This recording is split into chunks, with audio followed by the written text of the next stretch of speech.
Have you been to the Czech Republic?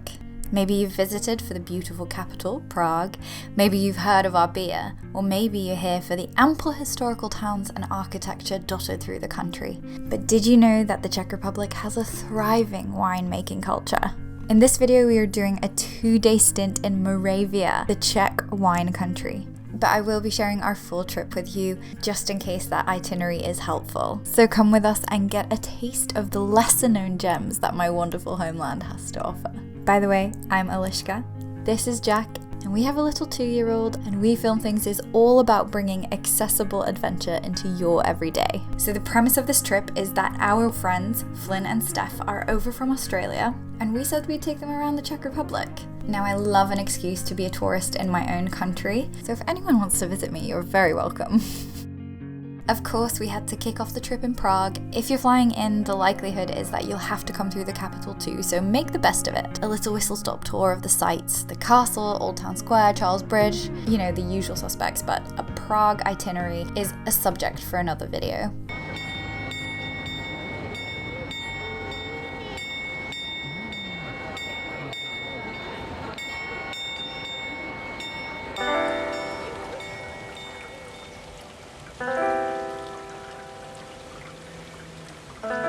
Now, we did this as a road trip for ease, especially with the little one, so we covered a few stops outside of Moravia, just, you know, for completeness. Our first stop was Český Krumlov. It's a little 13th century castle town in southern Czech Republic. It's possibly one of the most touristy places in the country outside of Prague. I know I said this was a tour of the lesser known bits of the Czech Republic, but hey, we had to show our pals the sights too, you know. And actually we went on a weekday and stayed the night, so it wasn't too busy, and it is beautiful. Although much to the shock and horror of my UK and Aussie crew, the castle still has live bears in the moat. Can't say that was a welcome sight, and I do remember this from my childhood, but I didn't expect to still see them there. We did a casual stroll through the castle and town, popped into a few shops, and it was really beautiful. There are a lot of tourist traps here, but one place I would recommend eating is Hostinec Depot. I'm really sorry, but we were starving at this point, so we actually have no shots of the food, but it's an authentic Czech menu. It's really well executed, has good cold beer. It's got a lovely indoor and outdoor section that kind of blends into the gardens of the castle. So yeah, just a really nice spot, especially in good weather. We stayed at an Airbnb with a bookshelf that was a secret door, which is basically every detective story lover's dream.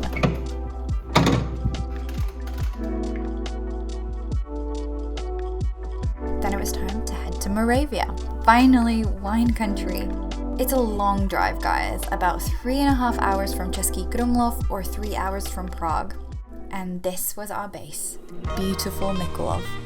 The town is architecturally stunning. It's dominated by an impressive chateau on a cliff. It's a stone's throw from the Austrian border.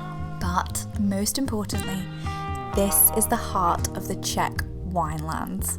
If you come here, especially if you're not familiar with the region's wines, you must book in a wine tour. We did ours with Wine Tours Moravia, and we were super happy with it. Our guide, Max, was so knowledgeable and patient with all our questions. I'll leave links in the description below, of course. We got to taste a real variety of wines, from sparkling wines to whites, reds, rosés, to new wine directly out of the barrel. We went to a smaller family wine cellar, as well as a large established winery that is working hard on creating wines of original certification for the region and getting the Czech wine industry up to world-class standards. Obviously, this far north, our climate here isn't quite as warm as some of the better-known winemaking regions. The vast majority of wines from here are white, and popular grape varieties are Grüne Veltliner, which we call Rulanské zelené, Müller-Thurgau, also known as Rivener, Riesling, Welsh Riesling, and Pinot Gris, which is Rulanské šedé in Czech.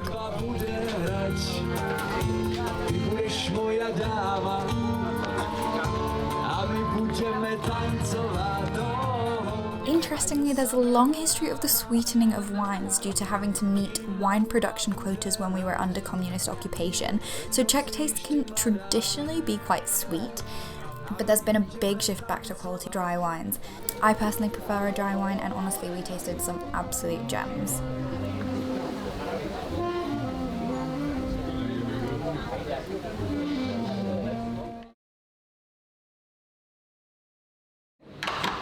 And then press the little one for flow. Is it the little one? It's tiny. Push it again. This one? Not the big one. Not the big one. We That's don't better. like the big one. That's it. I want to go. Yeah, we're ready to go now. Let's go. On day 2, we hired some bikes to tour the vineyards. Steph and I got e-bikes, but the boys are martyrs, so, you know, they went for hard work on traditional bikes. No idea why. This had to be my favourite part of our stay in Moravia. We used a bike hire company called Mikolovna, and they recommended quite a few different routes, all of which looked really good, but we ended up doing an easy 34 kilometres and stopping for a couple of glasses of wine and some incredible food at a place called Janův Dvůr. Honestly, this place was such a highlight. It's a little farmstead sanctuary that feels like it transports you back in time. They have their own goats, so the food threaded in quite a bit of goat's cheese. The wine was obviously stunning, and our little one loved the playground and the animals as well. Can I touch your bike? Okay. The thing that's really special about Czech winemaking is that in the wine region, everyone makes wine. Everyone has grapevines in their backyard, everyone has a wine cellar. It's not a product of the region as much as it is a way of life. My family actually comes from Valkice, which is another winemaking stronghold in the region, and I remember summers hopping from one wine cellar to another as family and friends shared their makes of the season. We're here, we're waiting for Mummy and Steph. We loved our stay here so much. We rented a little house on the outskirts of town with a sauna and a barbecue, and it was just the perfect getaway for catching up with friends over good food and excellent wine. Our friends are actually from Melbourne and they're very familiar with the wine scene over there. Even they gave Czech wine their stamp of approval, so I'm pretty confident that you will love it too. On the way back, we made a quick pit stop at the ossuary at Kutná Hora. It's a bone church. It's a bit weird, it's pretty creepy, but I'll leave that one there. Jack's wanted to go for ages.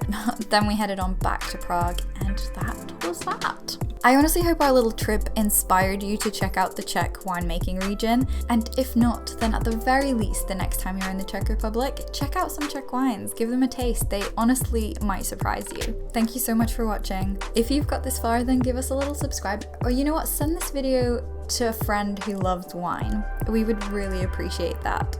And hopefully we'll see you in the next one. Bye guys.